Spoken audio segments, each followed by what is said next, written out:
L'univers sempre ens posa a lloc. Heu sentit mai a parlar del final de la grandesa? És el que explica el principi cosmològic, que diu que ni la humanitat ni la Terra no estan situades a cap lloc de privilegi especial. No som especials. Per molt que la història, les creences, els mites, així ens ho hagin volgut fer creure. Som igual d'insignificants que els altres punts o formes de vida. No tenim una visió privilegiada de res. A fora no només hi ha la veritat, com diuen, sinó que l'espai dit exterior és molt més homogeni del que podríem creure.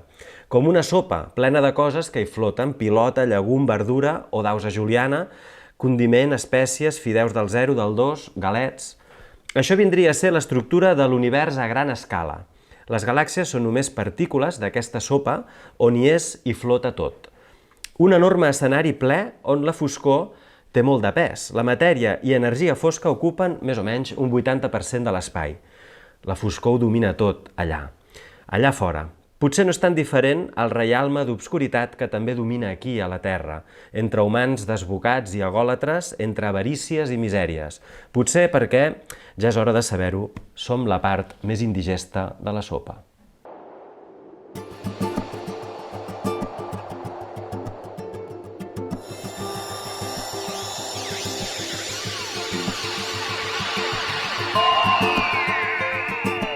La veu còsmica.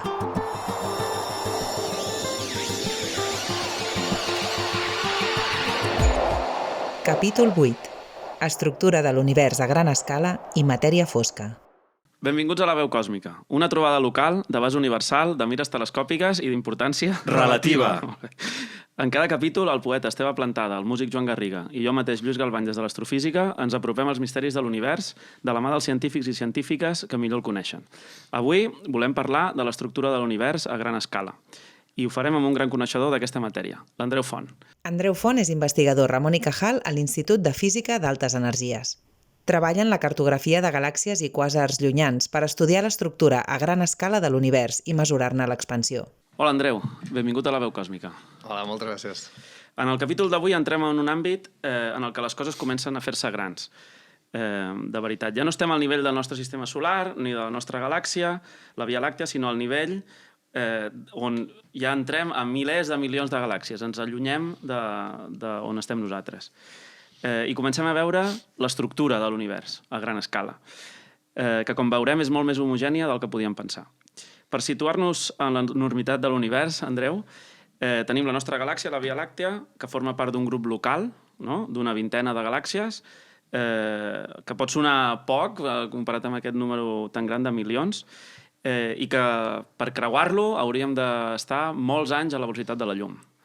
Ens pots donar una idea de què gran és comparat amb la galàxia? Sí, bueno, suposo que heu estat parlant ja en altres episodis de la Via Làctea, que tardaries uns 100.000 anys en creuar-la si poguessis anar a la velocitat de la llum, que no podem anar-hi, però si poguéssim tardaríem fins a 100.000 anys en creuar-la. Que tampoc tenim el temps. Que tampoc el tenim, no, ni els nostres rebesnets arribarien a l'altra banda de la galàxia, però aquest grup de galàxies, que són com els nostres veïns, no? La nostra escala de veïns, tardaries 10 milions d'anys. És a dir, que la idea d'intentar comunicar-nos amb algú que estigui a l'altra punta d'aquest grup és impossible, perquè enviaries un missatge i quan el rebéssim una altra vegada ja ens hauríem tots morts i segurament hi ha hagut la Quarta Guerra Mundial.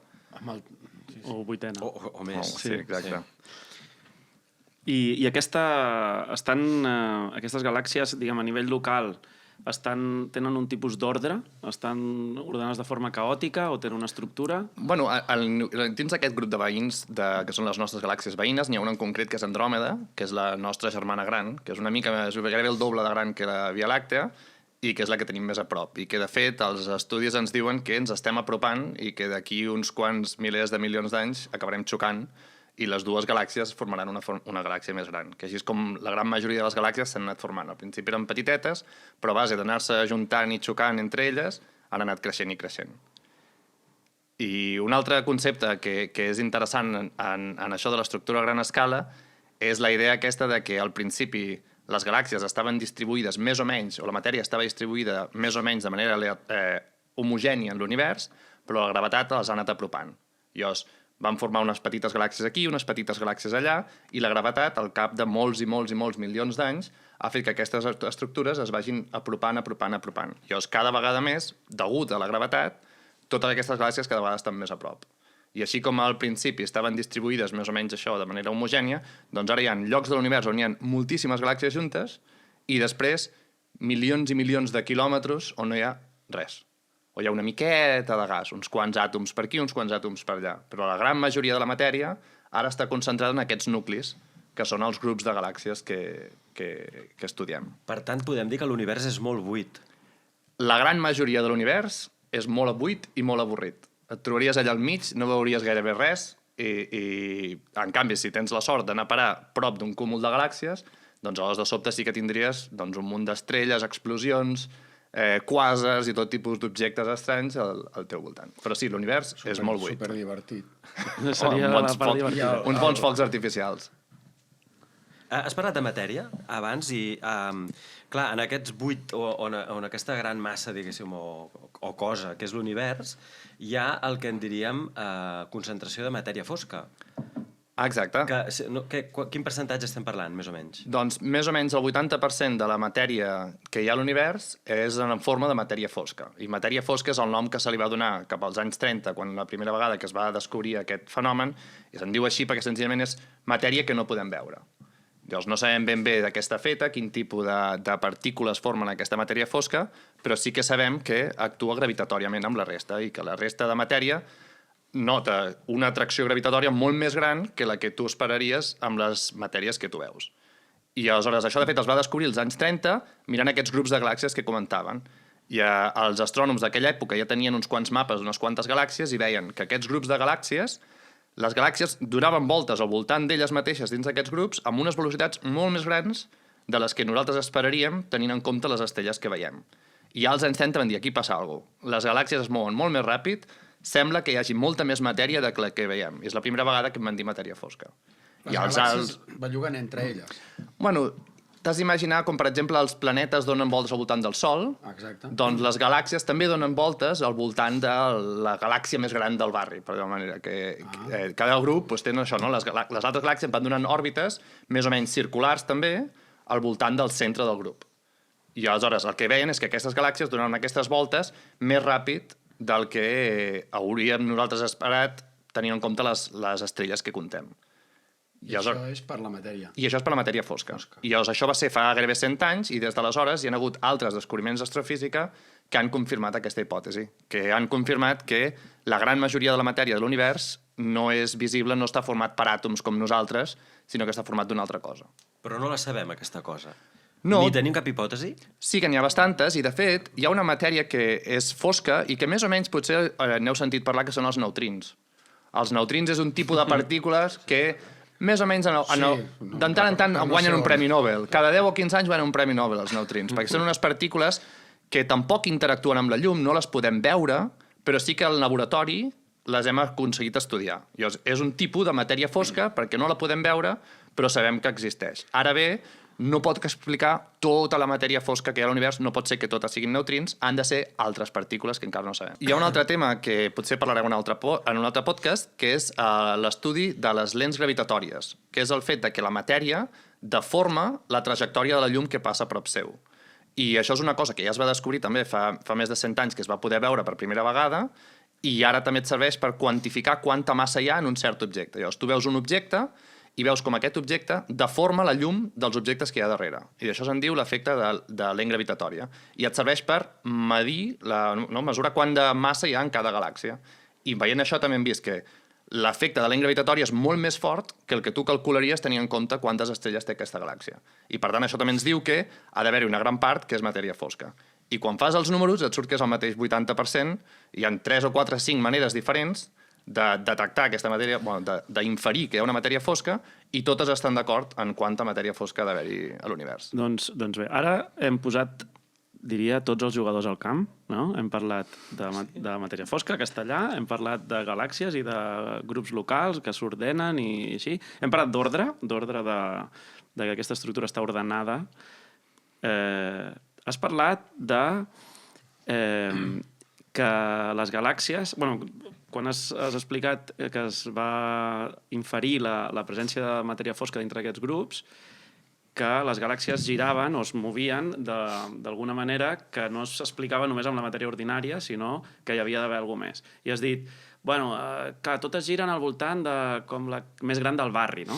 I volia posar aquest paral·lelisme amb l'organització, diguem, geogràfica, no? Perquè la gent tingui una mica d'idea de com s'està estructurant això, amb l'organització geogràfica dels humans, no? De les ciutats, carreteres i així, no? O sigui, hem ficat tot a sobre la taula, ara com ens imaginem aquesta estructura, que fins ara hem dit que està composada de galàxies, matèria ordinària, i de matèria fosca, que no sabem què és, però notem els efectes. I està organitzada, sembla, ordenadament. Sí. Doncs mira, no sé, una analogia, potser una manera de veure-ho, és que la manera com estan distribuïdes les galàxies a l'univers, si féssim una foto, de fet ja les fem, nosaltres ens dediquem a fer fotos de com es distribueixen les galàxies en l'univers, no? I fas aquella foto i la compares, per exemple, amb una foto de la Terra de nit, té unes certes similituds. Veus parts molt brillants, que és on hi ha les ciutats, no? On veus moltíssima llum, i aquestes ciutats tan brillants estan connectades per carreteres, on de tant en tant també veus algunes llumetes, i la resta és molt negra, no? Al mar no hi veus gairebé cap llum, i en els boscos tampoc no hi veus gairebé cap llum. Doncs una mica semblant l'estructura com es distribueixen les galàxies, no? Tens aquests nuclis molt grans de grups de galàxies, connectades també per unes certes estructures filamentàries, hi ha uns certs filaments que connecten aquests grups de galàxies, on també hi ha algunes galàxies sueltes per allà, i la resta de l'univers és fosc, no hi ha absolutament res. Però diem que no hi ha res, però en canvi... Hi ha boscos. És perquè hi ha boscos. És a dir, amb la comparació que has fet... Sí, cert. Sí, nosaltres no ho veiem, és a dir, quan parlam de la llum, que ens arriba... Entre aquestes galàxies i les altres galàxies hi trobes també una mica de matèria fosca, que també està distribuïda en aquests espais buits, hi ha una mica de matèria fosca, també hi ha una mica de gas, una mica d'hidrogen i altres elements químics, però no es veuria amb l'ull perquè no hi ha estrelles. La gran majoria de les estrelles estan en aquestes galàxies que estan residint en aquests grups de galàxies. Llavors, clar, doncs sí, tens raó, hi ha gent que no té llum elèctrica i per tant tampoc la veuríem en aquesta analogia que he fet, però la grandíssima majoria de la gent avui en dia estaria en aquestes ciutats, en aquests nuclis que brillarien més. Avui en dia sí, però fa 1.000 anys no. Fa 1.000 anys hauríem d'haver buscat una altra analogia. Clar. És a dir, que el problema és l'analogia. Exacte. És l'univers actual. Podria ser que el problema no fos l'analogia, és a dir, la meva pregunta és aquesta. Vull dir, podria ser que la matèria fosca... Podria. La matèria fosca, per exemple... Senzillament que nosaltres no tenim capacitat de captar-la. Hi ha una part correcta en això, que és que abans parlava dels neutrins com una d'aquestes possibles candidats a matèria fosca, i sabem que els neutrins, així com totes les altres partícules es veuen atrapades per la gravetat i van cap a aquestes galàxies i van fent aquests nuclis tan grans, als neutrins no els hi ve de gust. Els neutrins van gairebé a la velocitat de la llum donant voltes i es queden repartits per tot l'univers gairebé de manera més o menys igual. I aleshores et trobes que en aquests buits que hi ha entre galàxies i galàxies, doncs hi tens bastant neutrins que passen per allà a la velocitat de la llum i gairebé ni els importa. En aquest cas potser serien els boscos que parlàvem abans, no? Serien els neutrins que no els hi ve de gust d'anar a viure a les ciutats. Els neutrins o els que els agrada viure en petites comunitats rurals. Els feréstecs, no? Estem humanitzant els neutrins, eh? Sí, parlant d'analogies també, a mi m'ha inquietat molt això que deies, no? Que aquestes galàxies, o sigui, les galàxies volten al voltant d'una galàxia principal, no? Igual que els sistemes, exacte, que els planetes volten al voltant d'una estrella, no? Que és l'estrella principal. I aquestes galàxies van voltant, unes al voltant de les altres, etc. Clar, si sempre hem dit que no hi ha centre de l'univers, i no, es manté, aquesta teoria és falsa, aleshores, si tot gira al voltant d'un centre, quin és el... Quina teoria és falsa? Que no hi ha centre de l'univers. És fals. Tu creus que sí que hi ha centre? Bueno, jo no ho crec. No ho sé. Jo no ho crec. Jo dic que tothom diu que no n'hi ha. La teoria estesa, no?, és que no hi ha centre. Ja, però m'he perdut. Però quina és la teoria falsa? Que hi ha centre. La teoria falsa és que hi ha un centre de l'univers. El tema és, si tot gira volta al voltant d'alguna cosa, hem de suposar que les galàxies totes giravolten al voltant d'algun punt, no? O no? O això es trenca en algun moment? Jo també tenia aquesta pregunta. És a dir, com casa això amb el fet de que l'univers està en expansió constant? Quan es parla d'escala, es fa servir també el concepte aquest perquè te la miris, facis un zoom més alt o més gran, acabes veient coses semblants. És una mica estructura una mica fractal, en el sentit de dir, tenim una estrella amb uns quants planetes, tires més endarrere i veus que aquesta estrella, el nostre Sol, forma part d'un altre grup d'estrelles que està dins de la nostra galàxia. Tires més endarrere i te n'adones que és una galàxia que està donant voltes amb altres galàxies. Tires encara més endarrere i veus que, en el fons, el nostre grup de galàxies també forma part d'una estructura encara més gran, però vas fent el zoom aquest cap endarrere, i vas veient que, en el fons, el nostre grup de galàxies no és tan important, és un altre dels molts grups de galàxies que hi ha repartits per l'univers. Igual que el nostre Sol no és una estrella gaire important, és una de les moltes estrelles que hi ha a la galàxia. Aleshores, a nosaltres ens sembla que el Sol és molt important, perquè el tenim aquí al costat, però a mesura que vas tirant endarrere i vas veient la gran imatge de l'univers, te n'adones que ni el nostre Sol és important, ni la nostra galàxia és important, ni el nostre grup de galàxies és important. Sempre hi ha estructures més grans que són bastant semblants allà on miris a l'univers. Aquí jo crec que hi ha una mica el que plantejava l'Esteve, que s'ha quedat inalvis, mai més ben dit, que és això, estàs parlant que les estructures vas repetint a mesura que vas obrint l'objectiu.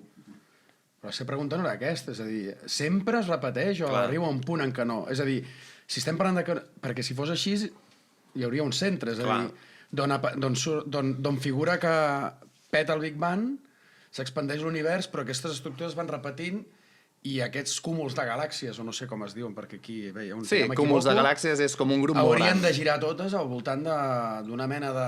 Clar, nosaltres el que hem vist és que mirant tan endarrere en el temps i tan lluny com podem... I s'expandiria pels laterals com un globus o com una circunferència. Però, com que no hi ha centre... O com una bombolla, perquè de fet... O com una bombolla. Espereu, tenim una comunicació que podríem sentir del Pep Bou. Hola, Andreu, aquí el Pep Bou. Fascinant món de l'univers, Que bonic. Doncs les bombolles són una mica una metàfora.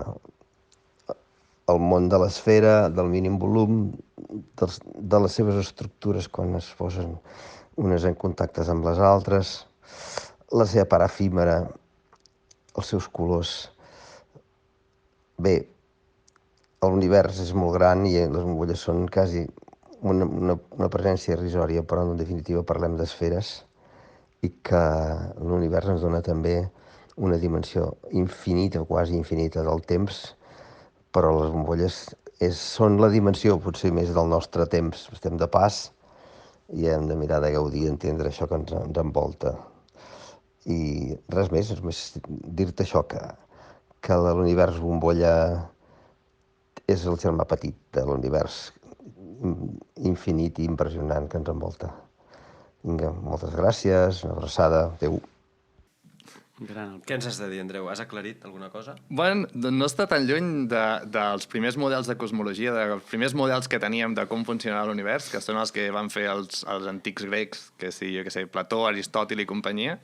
Ells veien aquest univers com a esferes i pensaven que teníem al voltant nostre hi havia una esfera que contenia la Lluna i després a sobre hi havia una altra esfera que hi havia Mercuri i una altra esfera que és on hi havia el Sol i una altra esfera i així anàvem fent tots els universos a mesures d'esferes dins d'esferes.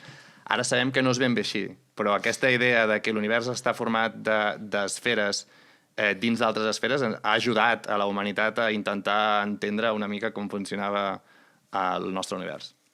Sí, això és històric, no? El model cosmològic històric. Ara en tenim un altre, el del Big Bang, s'expandeix l'univers, i avui estem parlant d'aquesta estructura. Però s'expandeix com una bombolla. Bueno, això ho deixarem per al capítol següent. Lluís, mira, un moment, jo tenia un dubte abans. Ara que dius que s'expandeix l'univers, abans has dit que les galàxies s'ajunten, però en canvi l'univers s'expandeix. A veure, aquí hi ha alguna cosa que no acabem d'assimilar, Si es va ajuntant tot per la força gravitatòria aquesta, però l'univers s'expandeix, què passa? De vegades, en aquest tipus d'activitats de divulgació, una analogia que funciona, però que alhora també certes complicacions, però ho intentem, és la idea aquesta d'un globus que s'infla, que crec que el Joan abans ja ha mencionat. Aquesta idea que un globus s'infla, que és com l'univers que es va expandint. Llavors, imagina't que tu vius en aquest globus i que hi ha uns quants gomets que són les galàxies dins d'aquest globus. I a l'inflar el globus, aquests gomets es van separant uns dels altres. Però si hi ha gravetat que atrau a les galàxies, el que t'hauries d'imaginar és que uns quants gomets en una part de la superfície del globus s'atrauen i van fent un grup de gomets més gran, però a l'altra banda del globus hi ha uns altres puntets que també es van atraient i fan un altre grupet, i a l'altra banda del globus hi ha un altre grupet que es van ajuntant i van fent un altre grup de galàxies, i sí que amb el temps aquests diferents grups també s'aniran atraient uns als altres, però aquest és un procés que va molt més lent. Pregunto, el fet... Es pot fer la comparativa, igual se m'està una mica la pilota, però del Big Bang, com l'explosió d'una estrella, que després tot el que queda expulsat per l'estrella es comença a juntar i comença a convertir-se en planetes i orbitar al voltant d'una estrella. Una mica l'expansió aquesta de l'univers que estem ara vivint. Hi havia un model ara fa 50 anys que en deien el model de l'univers cíclic, que una mica anava en aquesta direcció. Deia que el Big Bang no era més que un dels rebots d'un univers que s'expandia, col·lapsava, tornava a explotar i tornava a expandir-se i tornava a col·lapsar i tornava a explotar, i en aquest sentit sí que hi havia aquestes explosions com explosions d'estrelles però a lo bèstia que donaven llum a un nou univers.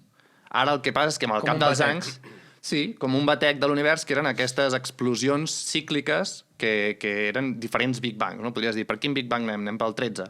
Però ara s'ha vist que no és així. Que l'altre model, que tinc entès que discutireu en un podcast més endavant, s'ha vist que aquest univers cíclic no és compatible amb algunes de les observacions que s'han fet de com es distribueixen les galàxies, etc.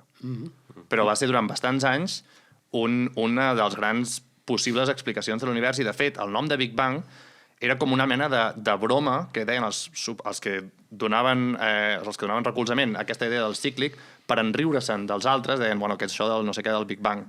Però durant un temps va ser un model bastant sèrio a la idea d'aquest univers cíclic. Però avui, això ho parlarem en un altre capítol, però avui parlem d'estructura. D'aquesta estructura que està organitzada, com hem dit, amb ciutats, filaments, carreteres, en 3 dimensions, i això ho heu descobert, o aquesta imatge de l'univers, de com s'estructura,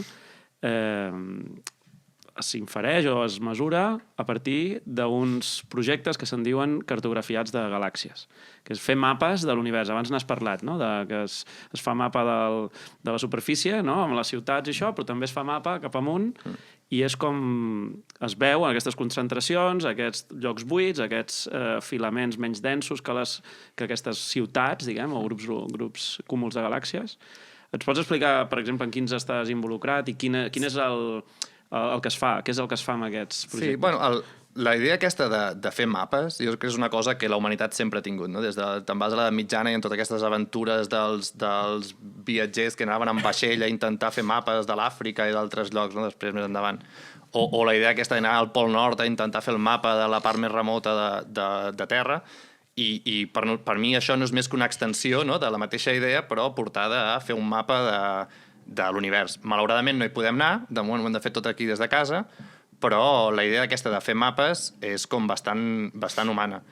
I el que és curiós és que fins fa 100 anys gairebé ni sabíem que hi havia el concepte de galàxia. És una cosa molt nova dins de la història de la humanitat.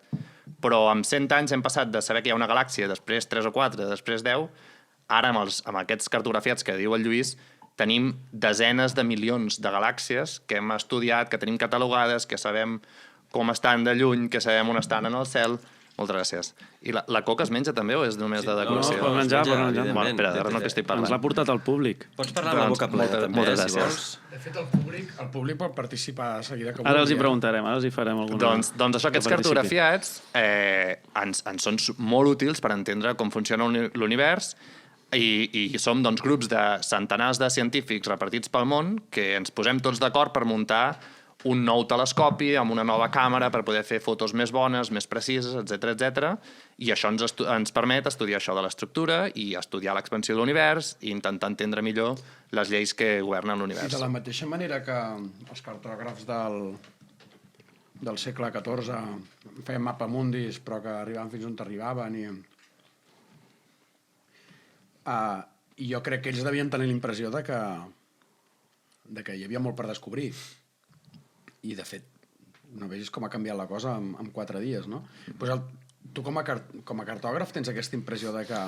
Cartògraf. Que el que estàs dibuixant tu ara allà sobre... És només la punta de l'iceberg. És res, és a dir, no... Molt ben dit, cartògraf, m'agrada. Som... O sigui, sí, exactament. El que hem aconseguit cartografiar fins ara, a veure, clar, si ho compares amb on estàvem fa 30 anys, hem avançat moltíssim.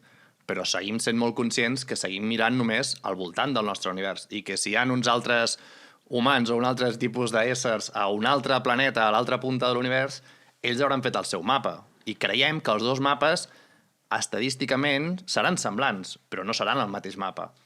Jo crec que és una part molt important de qualsevol científic de tenir la humilitat aquesta de dir, bueno, nosaltres arribem fins aquí. A partir d'aquí encara està per descobrir. Llavors el que veurem més endavant amb telescopis més grans, quan puguem arribar fins i tot encara més lluny, doncs no ho sabem encara que descobrirem.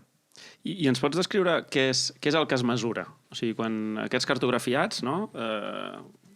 Faig veure que no sé què fan, treuen imatges, per exemple, o, sense anar a la tecnicitat, però què és el que es mesura de cada galàxia? M'imagino, que les posicions, on són, no? Pots explicar una mica què... Clar, hi ha dos tipus de cartografiats. N'hi ha un tipus que en diuen els cartografiats fotomètrics, que són bastant més semblants al que tu entendries com per fer una fotografia. No? Tu agafes la càmera, apuntes cap al cel, tens un cert temps d'exposició, no? Aquells que volen fer fotos molt boniques doncs fan exposicions de 10 segons, no? Aquí la gent amateur que té càmeres.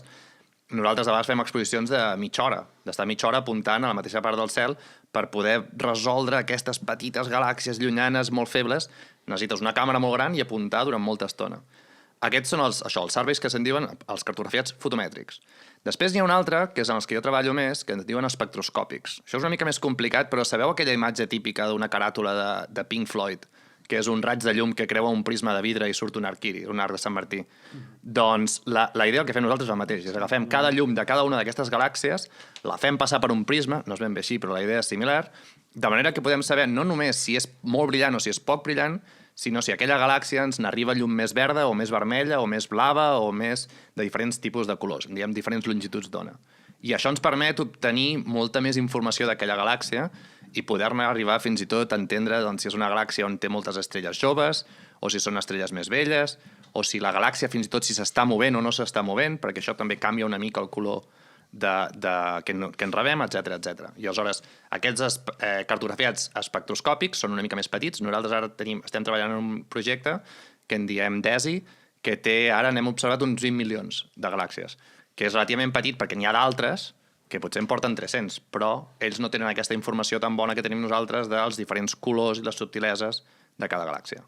I amb això és on es situen aquestes galàxies per imaginar-nos, amb 3 dimensions, dius aquesta està més a prop, aquesta això, i en aquell lloc n'hi ha moltes, i així és com es defineixen els cúmuls, filaments, i pots fer aquest mapa en 3 dimensions, d'alguna manera. Sí, és que una de les coses que ens costa molt als astrònoms, en general, és saber com de lluny està un objecte. O sigui, ara parlem de les 3 dimensions, 2 de les dimensions són molt fàcils. Tu mires al cel i pots veure, no? Pues hi ha una estrella allà i al seu costat hi ha una altra estrella, però no sabem si aquelles 2 estrelles realment estan a prop. Potser semblen que estan a prop, però una està molt més lluny de l'altra que nosaltres, però quan tu mires al cel no ho saps, això. Aleshores, estem constantment buscant tècniques... I com ho calculeu? Clar, estem constantment buscant tècniques creatives per intentar veure com de lluny està cada una de les galàxies i podem fer que el mapa aquest, que abans era 2-dimensional, ara que sigui tridimensional. I llavors hi ha diferents tècniques. I segurament en parlareu en algun altre podcast de les supernoves. Les supernoves és un tipus d'estrella que explota... No saps de què va. El Lluís n'és un expert. Però hi ha aquest tipus d'estrelles que exploten i com que totes exploten sempre, o més o menys sempre, amb la mateixa brillantor, les que nosaltres rebem, les que nosaltres percebim com més brillants, vol dir que estan més a prop, i les que nosaltres percebem com més febles han d'estar molt lluny, perquè si no les rebríem més brillants. En el cas de les supernoves perquè tenim un patró que es repeteix. Exacte. Doncs, quan mireu galàxies llunyanes... Exacte, doncs aquí es complica la cosa. El que estaria superbé, imagina't que tots els grups de galàxies, aquests grups que deies de 20 galàxies veïnes, imagina't que tots... la mateixa llum. No, fem-ho diferent. Imagina que tots tinguessin la mateixa mida. Que tots fessin la mateixa distància d'una punta a l'altra. I aleshores... Però això no és així.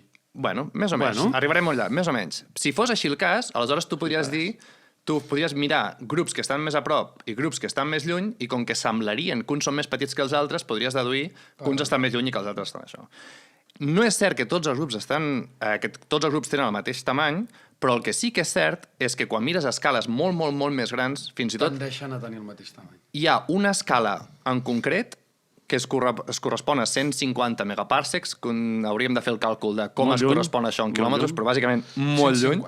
Tots és 15.000, Hi ha aquest 15, Hi ha aquest 15 que va apareixent per molts llocs. 15 són 15. Doncs, en aquesta escala hi ha... Vist o no? Sí. Aquesta escala és una mica una escala característica de l'univers, que si tu et fixes en la distància entre aquests grups d'un altre grup, quan arribes a aquesta distància hi ha bastantes més parelles que estan separades per aquesta distància que no menys o més. I aleshores nosaltres el que fem és, aquest catàleg de 20 milions de galàxies que us deia, els separem en diferents... o sigui, bàsicament intentem estudiar com estan separats aquests diferents grups i som capaços de detectar aquest petit excés de parelles a 150 megaparsecs i això ens serveix per dir com de lluny estan aquells grups. I ara mateix ja tenim 7 o 8 mesures diferents de diferents tipus de galàxies pels quals mesurem aquesta escala molt precisament i això ens serveix per dir que aquestes galàxies com de lluny estan de nosaltres. Esteu buscant un patró. Exacte, busquem un patró en la distribució de les galàxies i fem servir això una mica, se'n diu d'un regle estàndard, en el sentit de dir una distància que sabem quina distància és i que, per tant, ens ajudarà a fer distàncies a aquestes galàxies. Tornant a la... Ja no sé quina era la pregunta principal. No, era això. Tornant a l'analogia dels mapes, no?, de ciutats, això seria distàncies entre ciutats que hi ha una distància característica. Sí, és com si diguessis, quina és la distància entre dues ciutats? Dius, bueno, no ho sé. 100 quilòmetres, com feien els romans. Exacte. Doncs 150... 150? Però no eren 100? Bueno, diem 150 perquè et quadri. En milles ho feien ells. 150, clar. 150, sí. Sí, no, és una mica la idea aquesta, no?, de dir, les ciutats no han sorgit de manera espontània en llocs aleatoris, han sorgit una mica per la necessitat de parar en un viatge llarg. Si tu havies d'anar d'una ciutat a un altre país perquè havies de negociar un tractat de pau amb l'altre exèrcit... Potser les partícules tenen les mateixes necessitats que nosaltres. Potser és veritat que els neutrins han de descansar de tant en tant i necessiten una galàxia per No humanitzem. Per recargar gasolina. Però bé, és aquesta analogia. Ens deshumanitzem, és a dir, ens neutritzem nosaltres, exacte. Sí, aquesta idea del mapa, que hi ha totes les ciutats, capitals de província estan màgicament a la mateixa distància, passa també a l'univers. És una cosa molt curiosa de... També hi ha anomalies, Sabadell, Terrassa. Bueno, dos ciutats molt importants. El Vallès dolent. Perdó, qui ho ha dit, això? El que passa que això, la diferència aquesta, que són Sabadell, Terrassa, és una cosa que veus en la proximitat, però quan tu fas gran... només en veus una. Això és veritat, Jo crec que això deu ser com la Via Làctea i Andròmeda, que s'estan a punt de juntar. I d'aquí un temps aquestes dues ciutats s'ajuntaran i des de fora semblarà un sol. A l'espai-temps com ara aquí ho expliques en algú de Sabadell o de Terrassa i no es pot concebre, però en la distància del temps... No està bé que acabem amb aquesta cosa maca d'Isabel, Terrassa, Via Làctea i Andròmeda. Ja per compensar-lo de l'altre. I aquí a la veu còsmica ens agrada... No sé per què. Sempre ens agrada preguntar al científic que ens visita. T'ho diré directament. Per què? Per què s'estudia això? O sigui, quin és l'interès, ja no tant científic, sinó... algú pot arribar a pensar, escolta, que si inverteixin aquests diners en fer altres coses, no? És una pregunta molt... I en particular això, no? Perquè un podria dir, clar, Mart, no? Al principi parlàvem, sí, clar, i veus un objectiu clar, no? Quan la Terra ja l'exprimim tant, anirem a Mart i l'exprimirem a Mart, clar, perquè no seria viure millor, sinó tornar a fer el mal allà, no? Jo crec que ja hi arribarem, clar. Aquí està. Crec que hi ha astrònoms que quan els hi fas aquesta pregunta intenten justificar-ho en funció de tecnologia que es desenvoluparà a molt llarg plaç i es pot ficar l'exemple, jo què sé, del GPS que fem servir per la localització, etc. Tot això es basa en recerca d'astrònoms de fa 100 anys. Però per mi és molt més senzill, és senzillament perquè és un tema que la humanitat li apassiona i igual que tu pots dir per què els reis de l'època donaven diners a la gent a fer expedicions al Pol Nord o per què es donen diners per fer un museu del Prado amb quadres que no serveixen per res, doncs perquè és interessant i perquè és collonut per mi estudiar l'univers i l'expansió i les galàxies i que part dels diners de l'Estat es dediquin a això o en poesia, o en música, o en altres formes d'art, o en altres formes de ciència bàsica, a mi em sembla collonut. I no cal buscar-hi aplicacions tècniques. Andreu, t'estimem. Vinga. Ostres, em sembla que hi ha algú del públic que volia participar avui. Té interès en algun de... Hi ha alguna pregunta del públic? Doncs, endavant. No estan obligats, Andreu, has explicat que per tal d'estudiar les galàxies que hi ha a l'univers fèieu servir la llum, no? Llavors, la meva pregunta és quines eines utilitzeu també per fotografiar, perquè has dit que per tal de fer les cartografies fèieu servir fotografies. Llavors, la pregunta és com les feu, aquestes fotografies?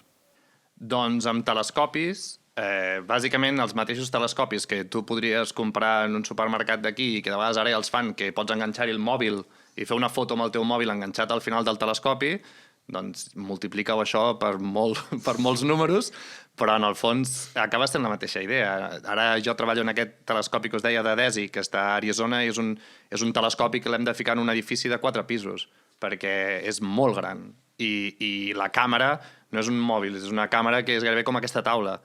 I es tracta de mesura que fas instruments més complexes, més refinats, però també més grans, que pots arribar a mesurar objectes més petits, més dèbils, més llunyans, i així poder estudiar l'univers a distàncies encara més grans. Doncs bé, ho hem de deixar aquí. Abans d'acomiadar-nos, com sempre, no sé si Joan o Esteve teniu alguna conclusió del tema? Sí, a mi m'ha semblat molt interessant que per fi, per primera vegada, hem posat i hem arribat, diguéssim, al nivell que mereixem, no? Hem posat el debat a P3, perquè hem introduït els gomets. Ja trigaven a aparèixer i bé, bueno, és el que toca, no? És un som.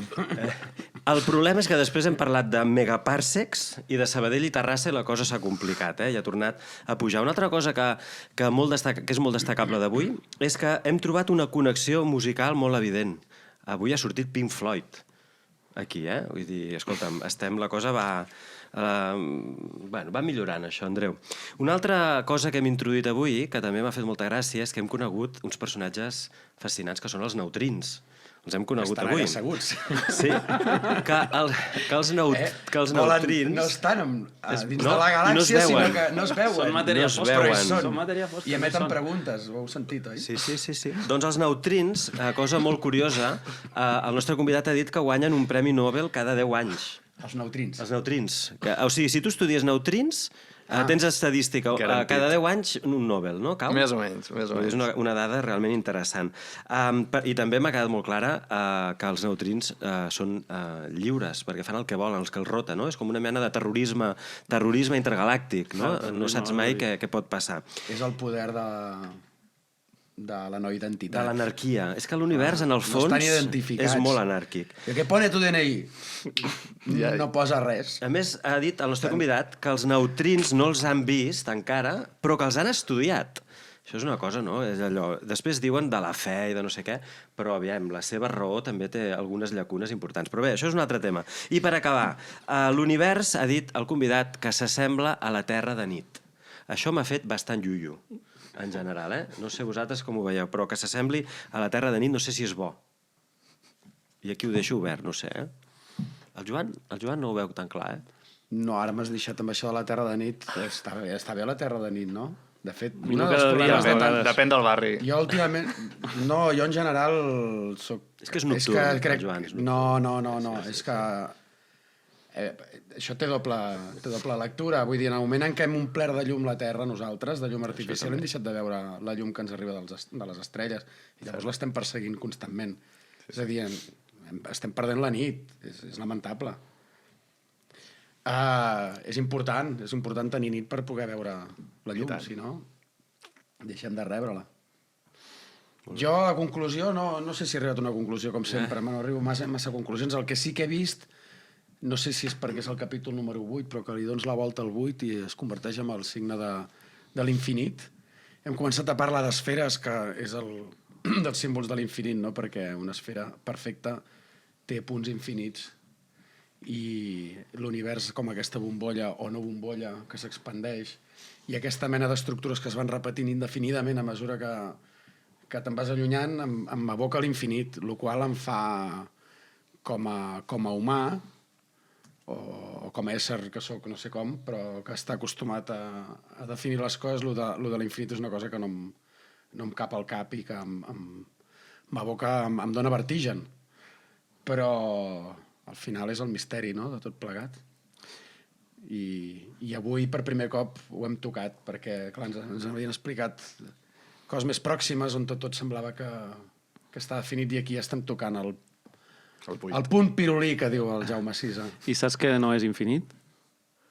Aquest programa. Aquest programa. Així, doncs... Això també que acabes de dir és discutible. No, perquè no és infinit, perquè... bé, hem d'arribar fins aquí, no? Acomiadem la veu còsmica d'avui i no és infinit perquè és una trobada local d'abast universal, de mides telescòpiques i d'importància relativa. Ja voleu dir-ho vosaltres sempre, oi? Sí. D'acord. Doncs recordeu que ens podeu trobar, com sempre, al nostre canal de YouTube, de Spotify i d'iVox, i ens acomidem avui amb la interpretació musical d'en Joan sobre el nostre tema, l'estructura de l'univers i la gran xarxa còsmica. Joan Garriga i els neutrins.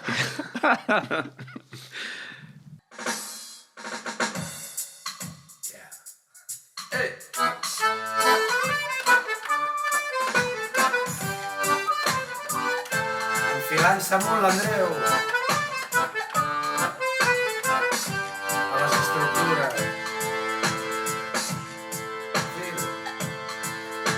M'enlairo com un pardal, deixant el vèrtic reposar al terra. I quan menys era el meu pes, jo més pujava, més m'enfilava. Se m'ha empetitit el jo i el tot creixia entre els meus braços. Se m'ha empetitit mon ànsia, de bracet amb ignorància, xiulant Andreu.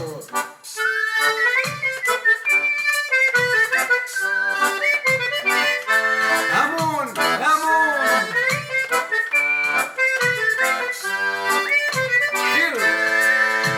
Volant, volant he vist que eren mentida les lleis dels homes.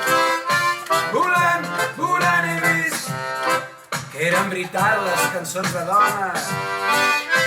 Volant, volant he vist que s'esveia tota frontera. Volant, volant he vist que en la tristesa hi ha un puntet de guerra, fill.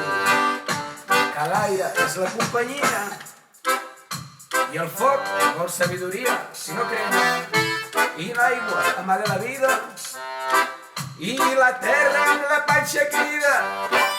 I el serello m'enganyo al so cara i el riure i el plor són germans. I l'odi és mort dels grans, dels capgrossos fa capsigrans, xiula l'eua.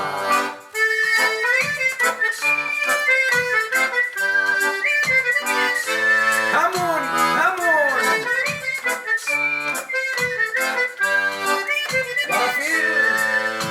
Volant, volant he vist que eren mentida les lleis dels homes, o relatives. Volant, volant he vist que eren veritat les cançons de dones que es canten. Volant, volant he vist que era un ventit tota frontera. Volant, volant he vist que en la tristesa hi ha un puntet de guerra. Jo volava, jo volava, jo volava, jo volava i... Jo volava i tot allò que veia canviava. Perquè saps què, Andreu? Que tot flota en desig, oi? D'acostar-se i atraure els altres.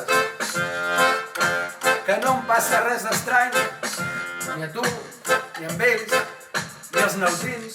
Els neutrins potser sí, Que no li passi una estrella llunyana. Que sóc un tresor preciós. Com què? Com la sardina i la marihuana. Com la sardina i la marihuana. Com l'olivada, com tota galàxia. Com la sardina i la marihuana. Com les estrelles, la que brillarà o la que brillava. Com la sardina i la marihuana. Volant me'n vaig, moticultor, galàctic, volador.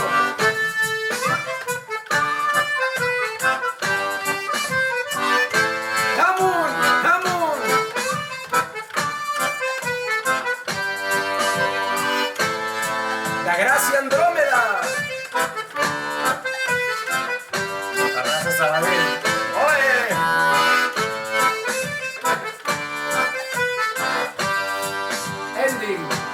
tot s'acaba.